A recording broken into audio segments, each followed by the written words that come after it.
हाथी और बकरी की कहानी। एक जंगल में एक हाथी और एक बकरी रहते थे। दोनों बहुत पक्के दोस्त थे। दोनों साथ में मिलकर हर दिन खाने की तलाश करते और साथ में ही खाते थे। एक दिन दोनों खाने की तलाश में अपने जंगल से बहुत दूर निकल गए।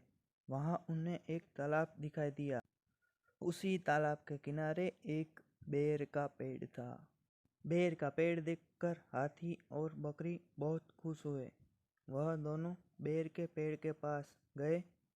फिर हाथी ने अपनी सूंड से बेर के पेड़ को जोर से हिलाया और जमीन पर ढेर सारे पके हुए बेर गिरने लगे।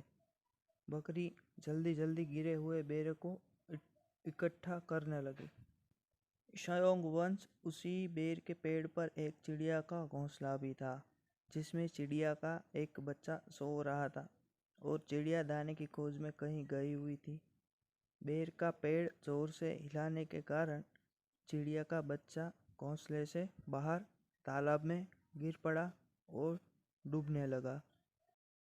चिड़िया के बच्चे को डूबता हुआ देखकर उसे बचाने के लिए बकरी तालाब में कूद गई, लेकिन बकरी को भी तैरना नहीं आता था।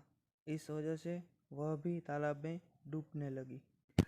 बकरी को डूबता हुआ देखकर हाथी भी तालाब में कूद गया और उसने चिड़िया के बच्चे और बकरी दोनों को डूबने से बचा लिया। इतने में चिड़िया भी वहां पर आ गई थी और वह अपने बच्चों को सही सलामत देखकर बहुत खुश हुई और उसने हाथी और बकरी को इसी तालाब और बेर के पेड़ के पास रहने के लिए कहा। तब से हाथी और बकरी भी चिड़िया के साथ उस बेर के पेड़ के नीचे रहने लगे। कुछ ही दिनों में चिड़िया का बच्चा बड़ा हो गया। चिड़िया अपने बच्चे के साथ जंगल में घूमकर आती थी और हाथी और बकरी को जंगल में किस पेड़ पर फल लगे हैं इसकी जानकारी देती थी। इस तरह हाथी, बकरी और चिड़िया मजे में रहते और खाते पीते थे।